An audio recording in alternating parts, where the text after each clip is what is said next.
This story makes me sound unreliable, and I've never liked that feeling. I live in a small town where people remember what kind of car you drive and what time you usually get home from work.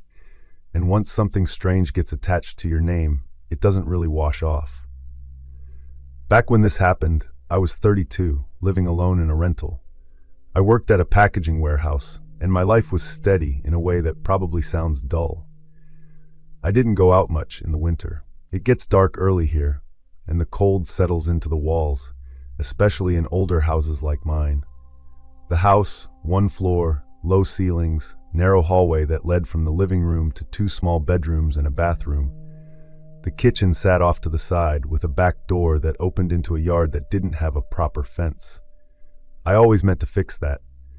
The heating was old but functional, and sometimes it made a ticking sound after it shut off, like it was cooling down in stages. At the time I thought maybe that noise had something to do with what happened, but I'm getting ahead of myself. The living room had one big front window facing the street, and at night I kept the blinds half down, not fully closed. It was January, cold enough that the air felt dry inside even with the heat running. That night, I came home around 4 in the afternoon, microwaved leftovers, watched some television I can't even remember now, and texted my sister or something. Nothing strange, no bad mood, no headache. I didn't drink. I should say that because people always ask. I don't drink during the week, and that night I hadn't had anything except coffee and water. Around 9, I turned off the TV and washed my plate. It's always quiet in winter. Even the dogs in the neighborhood don't bark as much. The smell, it was something sweet, but not sugary sweet like cookies. It was more like perfume, but softer, almost warm. If I had to compare it, I'd say it reminded me of those old-fashioned powders my grandmother used to keep in her bathroom cabinet, but fresher. It drifted into the kitchen slowly, or at least that's how I remember it. I didn't panic. I actually smiled a little because it was pleasant. I thought one of the neighbors was burning some kind of candle, and the scent was coming through the vents, even though that doesn't make much sense because the houses aren't that close together. I stood there for a minute, just breathing it in. Then I heard something that I still struggle to describe without sounding crazy. It wasn't like someone shouting from another room. It was more like the suggestion of a voice, close to my ear, but not inside my head. I don't mean that in a mental way. I mean it sounded external, but very near. A woman's voice, soft, like she was mid-conversation, and I had just walked into the room halfway through. I couldn't make out full sentences. I caught pieces, or maybe I only think I did. It felt like someone saying my name in a tone that wasn't urgent, but familiar. I don't even know if it was my name now. At the time, I was sure it was. I turned around immediately. The kitchen was empty. The smell seemed stronger, like it had followed me when I moved. I walked down the hallway slowly, which is not something I would normally do. I'm not the type to creep around my own house. I flipped on the bedroom lights one by one. Nothing was out of place. Windows closed, doors locked. I checked the bathroom, even opened the shower curtain, which I never do unless I'm actually going to shower. The voice didn't repeat itself clearly, but there was this low murmur, like someone talking in the next room with the door shut. I was feeling confused more than scared.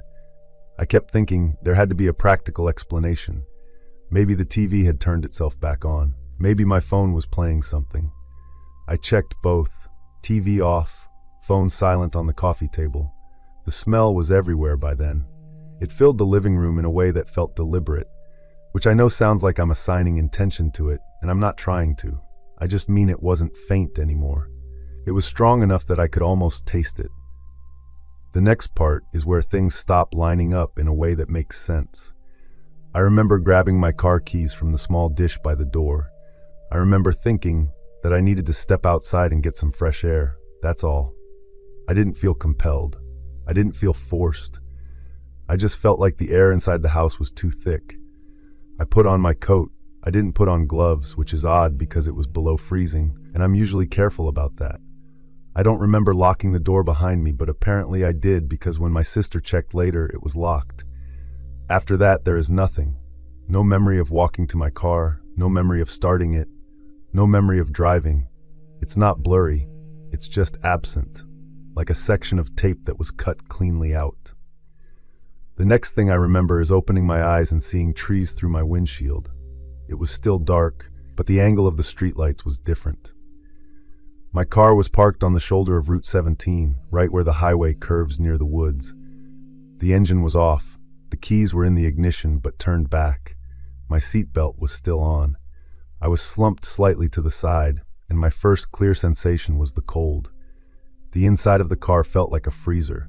My breath fogged immediately when I exhaled. My nose was wet. I wiped it with the back of my hand and saw blood. It had dried in a thin line down to my lip. I tasted metal. I didn't feel like I had been hit. My head didn't ache in a sharp way. It was more like pressure behind my eyes. I checked the clock on the dashboard. It was 1:17 a.m. When I had left my house, it had been around 9:30. 4 hours, give or take. There were headlights behind me. A state trooper's car. Apparently someone had called in a vehicle parked oddly on the shoulder. I don't remember the officer's name, but I remember he kept his voice even, like he was trying not to startle me. He asked if I'd been drinking. I said no. He asked if I'd hit my head. I said I didn't think so. I told him the truth, which was that I had no idea how I got there. I could see in his face that he thought I was either lying or confused in a way that might turn into a bigger problem. They took me to the hospital as a precaution. My blood sugar was normal. No alcohol in my system. No drugs. CT scan came back clear. The nosebleed had stopped on its own, and the doctor said sometimes cold air can trigger that, especially if the lining is dry. He suggested maybe I'd had a brief fainting spell or some kind of transient episode. I remember him using the word episode like it was a catch-all. When my sister picked me up from the hospital, she kept looking at me like she was trying to find something different about my face. I didn't feel different. I felt embarrassed. I kept apologizing for scaring her. She asked why I had driven all the way out there in the middle of the night. I told her about the smell and the voice, and even as I said it, I heard how it sounded. She didn't dismiss me. She nodded and said maybe stress can do strange things. The police checked the area where my car had been parked. No signs of anyone else around. No footprints in the snow near my doors except my own from when I got out after waking up. The woods were untouched, just a thin layer of snow reflecting the headlights. People in town talked about it for a week or two. Some said I'd sleepwalked, even though I've never done that in my life. Hinted at seizures, you know. I had follow-up tests done. MRI normal. The neurologist told me sometimes the brain misfires in ways we don't fully understand. I went back to the house a few days later. I stood in the kitchen where it had started. I half expected the smell to come back, like it had been waiting for me. It didn't. The house felt ordinary again. I checked under the sink for leaks or chemicals that might have caused some kind of reaction. Even asked my neighbors if they had burned candles or done anything unusual that night. They hadn't smelled anything strange. What bothers me isn't just the missing time. It's the calmness I felt before I left. I wasn't panicked. I wasn't confused. I felt almost invited, I guess. That's not the right word, but it's close. Like I had been gently directed somewhere. And I don't like saying that because it suggests something intentional, and I don't have proof of that. I try to stick to facts. Fact, I smelled something sweet that had no clear source. Fact, I heard a voice I couldn't identify. Fact, I ended up parked near the woods with 4 hours missing and a nosebleed. It's been 5 years now. I've never had another blackout. I don't know what happened in those 4 hours. No one found an explanation that fit cleanly. I should explain the place first, because the cabin wasn't somewhere far away or deep in the wilderness like people imagine when they hear that word. It was actually only about 20 minutes outside the town where I grew up. There are scattered houses and some hunting properties, but once you get a little deeper down those gravel roads, you can go long stretches without seeing anyone. That cabin belonged to my uncle for years, and after he moved out of state, the family sort of shared it. People used it for hunting season, or sometimes just to get away for a weekend. I had been there a bunch of times growing up, mostly during the day, but that particular night, I was alone. I want to say I was like 23 or 24 then, around that time anyway. I had just gotten back to town after working out of state for a while, and a friend had mentioned going up there to relax sometime. He ended up backing out last minute because of work, but I already had the key and figured I'd go anyway. I'm not really the type who gets nervous being out in the woods by myself. Where I grew up, that was normal. I got there in the early evening, and the drive was exactly how I remembered it. Occasional clearings where people had cut wood years ago. The cabin sat in a small open patch with trees wrapping around it on 3 sides and the dirt driveway curving in front. I unlocked the door, brought in a cooler and a small bag, and did the usual stuff people do when they arrive somewhere after dark is coming. Checked the lights, made sure the generator switch worked, and opened a couple windows because the inside smelled a little stale from not being used for a while. For a few hours, I sat on the porch for a bit, watched the sky go dark, and listened to insects and frogs from the marshy area down the hill. At one point, I heated up something quick on the stove and ate inside because mosquitoes were starting to get annoying. It was actually quieter than I expected. I had stepped outside with a flashlight because I forgot something in my truck. The cabin doesn't have outdoor lights except the one above the door, and that one has always been dim, so I usually bring a small torch with me. As I walked down the short path toward the driveway, I heard what sounded like metal scraping dirt. At least that's the closest thing I can compare it to now, like someone pushing something into the ground over and over. The thing about that cabin lot is there's a big oak tree like 30 yards from the porch, slightly downhill toward the woods. It's been there forever and kind of stands by itself because the rest of the trees cluster farther back. The sound seemed to be coming from that direction. I wasn't sure if I should even look. That probably sounds strange, but when you're in a quiet place at night and suddenly realize another person might be out there, it catches you off guard. Eventually, curiosity got the better of me, and I raised the light. I only saw movement. Then the beam caught a figure crouched near the base of that oak tree. There was a man there digging into the ground with what looked like a shovel or maybe a short spade. I couldn't see the tool, but I could hear the metal hitting dirt every few seconds. The strange part was, he wasn't using a proper light. He had a phone on the ground next to him, with the flashlight turned on, the screen facing up so it was shining sideways across the soil. The longer I looked, the more wrong it felt. The guy wasn't wearing a shirt. It was late enough that the temperature had dropped a little, and most people wouldn't be out there like that. He was also digging in a way that looked rushed, almost frantic. Without really thinking about it, I lifted my flashlight and pointed it straight at him. The beam hit his back and shoulders, and he froze immediately.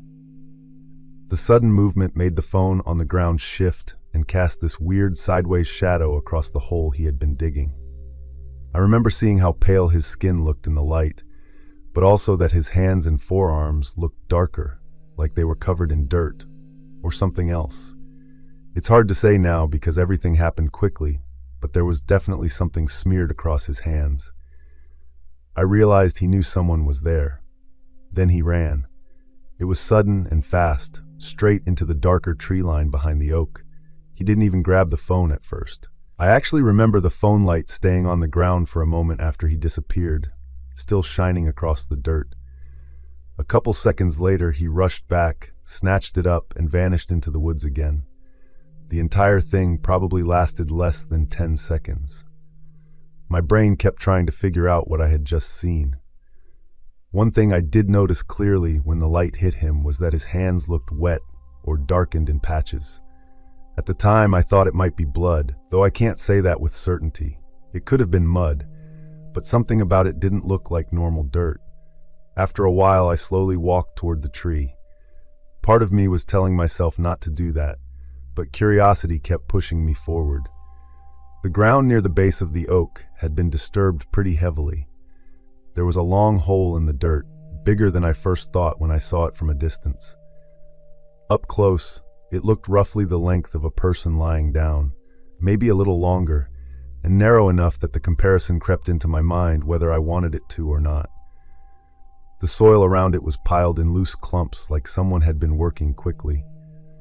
I shined my light down into it, and remember thinking it seemed deeper than I expected, though I didn't measure it or anything. Nothing inside caught my eye right away, just dirt walls and darker soil near the bottom. Standing there beside that half-dug hole gave me a strange feeling I can't explain very well. It wasn't just the fact someone had been digging on the property. It was the way he ran and how he had been working there alone in the dark with only a phone light. Something about that felt secretive, like whatever he was doing wasn't meant to be seen. I decided pretty quickly that I didn't want to stay outside anymore. I walked back toward the cabin, went inside, and locked the door behind me. Then I locked the back door too, even though I usually didn't bother with that when I was alone out there. I remember double-checking the windows as well. For the next hour or so, I tried to distract myself by watching something on my phone and eating the rest of the food I brought. But I kept catching myself listening for sounds outside. Eventually, things got quiet again. Around midnight, maybe a little after, I had turned off most of the lights and was sitting near the small table by the window. And I saw something outside. A shape stopped directly in front of the glass. Someone was standing there. The cabin windows aren't huge, but they're low enough that if someone stands close, they're almost face level with whoever is inside. I couldn't see his features because the outside was darker than the room, but I could make out the outline of a head, also shoulders. The person leaned slightly forward as if trying to look through the glass. I stayed completely still. My phone screen dimmed in my hand because I had stopped touching it, and suddenly the room got darker. For several seconds, the figure didn't move. It just remained there, close enough that I knew the person could probably see inside if the light hit the right angle. I didn't recognize the face. Actually, I never saw the face clearly at all. After that, the figure stepped away from the window, and I heard footsteps on the porch boards. The sound moved slowly toward the front door. The handle rattled. They just tested the handle like someone checking whether it was locked. My chest felt tight at that point because it became obvious this wasn't someone who accidentally wandered up there. The footsteps moved away from the door and circled around the side of the cabin. I could hear gravel crunching outside, and then the faint sound of someone near the back door. That handle moved too, like they were testing it carefully. I kept my eyes on the floor because I didn't want my silhouette showing in the windows. For several minutes, the person walked around the cabin. The boards creaked occasionally, and once I heard something brush against the wall near the corner. Then the sounds gradually faded toward the trees again. I stayed awake the rest of the night. Every once in a while I thought I heard distant movement outside, though it might have been animals.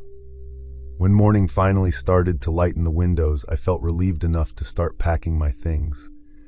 I didn't bother cooking breakfast or anything like that.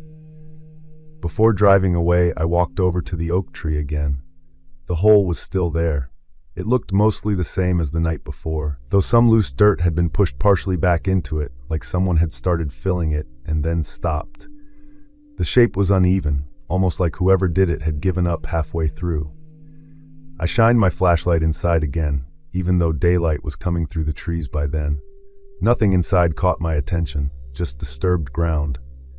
The whole situation felt unfinished, like there was a piece missing that I couldn't place. Eventually, I got in the truck and left. I told a couple family members about it later, and they suggested maybe it was a hunter burying animal remains or something similar.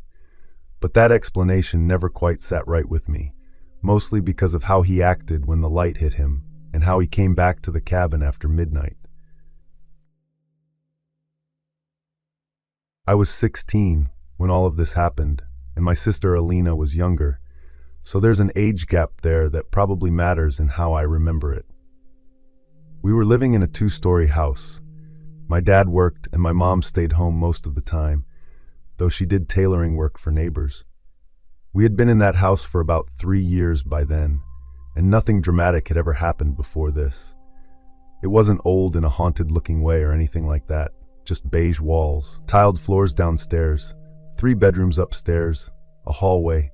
That hallway always felt darker than it should have been, even in the daytime.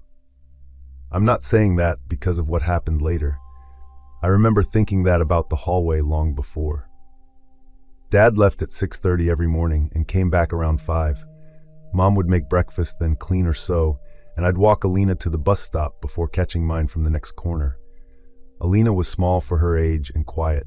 She liked drawing animals with huge eyes, and she slept with the same faded yellow blanket she'd had since she was a baby. I'm mentioning that because later people asked if she'd changed before things started, like if she became withdrawn or angry or started talking about imaginary friends. She didn't. If anything, she was clingy in a normal way, the way younger siblings are when they think you're cooler than you are. Small things were easy to dismiss. The lights in the dining room would flicker, but the wiring in that house wasn't perfect. Dad said it was just loose connections, and he even opened the switch panel one weekend. I remember him kneeling there with a screwdriver while Alina hovered too close, and he kept telling her to step back. The flickering stopped for a few days after that, which felt like proof it had been nothing. Then it started again, but this time it wasn't just one room. The hallway light would blink on and off in a slow way, like someone was tapping the switch lightly. Our bedroom doors upstairs would be closed at night because my mom insisted on it. Something about privacy and airflow. I don't know. A few mornings in a row, mine would be open when I woke up. I assumed I'd left it open half asleep. Then Alina said hers had been open too, and she was pretty strict about closing it because she was afraid of the dark. I told her she probably forgot, but she got defensive about it, which wasn't like her. She said she remembered the click of the latch, and I remember thinking it was strange she'd pay attention to that detail. My mom started looking tired around that time. She would stand in the kitchen and just stare at the stove like she was trying to remember what she'd been about to cook. One afternoon I came home early because school was closed for some reason I don't even remember, and she was sitting at the table with the phone in her hand, not dialing, just holding it. She said she'd heard footsteps upstairs while she was alone, walking from one end of the hall to the other.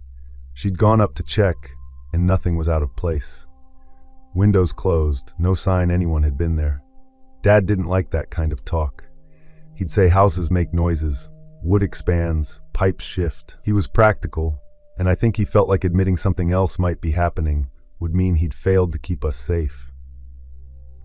But when the kitchen cabinet door slammed shut on its own while all 4 of us were sitting at the table, even he went quiet, hard enough to make the plates rattle. Alina flinched so badly she knocked over her glass of water. It was my mom who suggested having a priest come to bless the house. We're not extremely religious, but we grew up going to church on holidays and important days, so it didn't feel weird to call one. She contacted a local parish and a priest agreed to come by on a Saturday afternoon. I remember being embarrassed about it, like what if the neighbors saw and thought we were crazy? I stayed upstairs most of the time while he was there, but I could hear him murmuring prayers and moving from room to room. At first, his voice was steady, low, and he carried a small container of holy water that he flicked lightly against the walls. I leaned over the banister at one point and saw him in the living room, my mom standing stiffly behind him. Then they went upstairs. He stepped into my room first, then the bathroom, and finally Alina's room at the end of the hall. I wasn't in there, but I was close enough to see his face when he came back out. He looked different. I don't mean scared. It's like someone had just told him something that didn't make sense. His skin had gone pale, and he wiped his forehead even though it wasn't hot. He asked my sister a few questions in a soft voice, things like if she'd been feeling unwell or having bad dreams. Alina just nodded and looked confused. When he reached the doorway to her room again, he hesitated. That's the part that stays with me. He didn't step back inside. Instead, he turned to my parents and said he would say one more prayer downstairs. He did, quickly, and then he packed up his things. My mom asked if everything was okay, and he said, continue to pray, keep the family close. He didn't finish the full blessing of the house. He left before sunset. That night is when things changed in a way that's harder to talk about. Around midnight, I woke up to a loud thud from the hallway. It wasn't like something falling. It was heavier. My door was open again, and the hallway light was on, even though we'd turned it off before bed. I stepped out and saw Alina standing near the top of the stairs, swaying slightly like she was sleepwalking. Her nightgown had dark stains on the front. It looked like blood.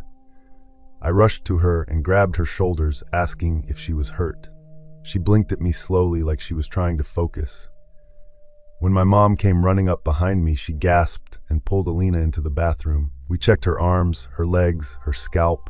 There was no cut, no scratch, not even dried blood on her skin. The stains were only on the fabric.